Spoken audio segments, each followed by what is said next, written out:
I am a doctor. I am a doctor. But before that, I was someone's child who once believed the world was gentle. Now my hands have memorized the weight of silence after a flatline. They know the tremble in a father's voice, the way a mother grips hope like it is something physical. I can hand back to her.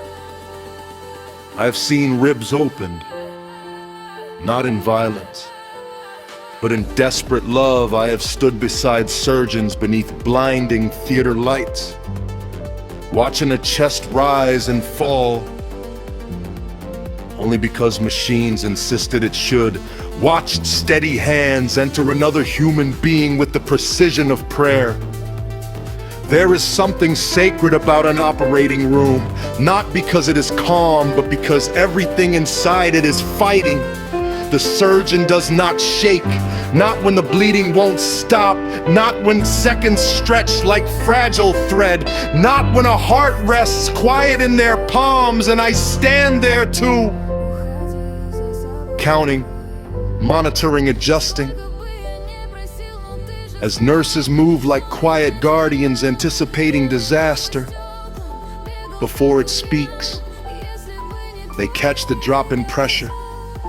They steady the chaos. They wipe the blood from brows that cannot pause.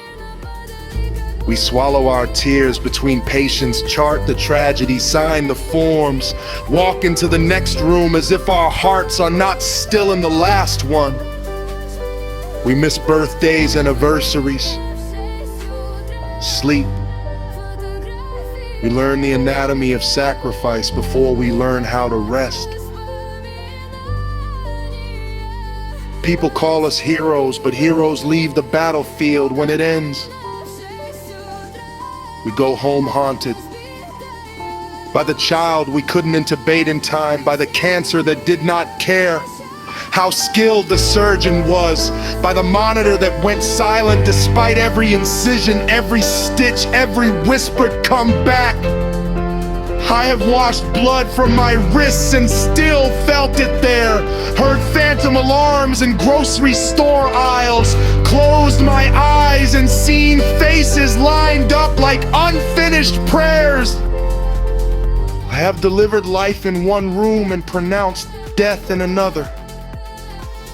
I have watched a surgeon remove a tumor like pulling darkness from light. And I have watched that same surgeon stand very still when there was nothing left to cut, nothing left to save. I am a doctor, and sometimes that means breaking bad news with a voice that does not tremble while something inside me fractures. It means loving strangers enough to fight for them like family, and then pretending it did not cost me. But still, when a heartbeat returns, when oxygen climbs, when someone walks out who arrived on a stretcher, when a surgeon finally removes their gloves and a nurse exhales, we remember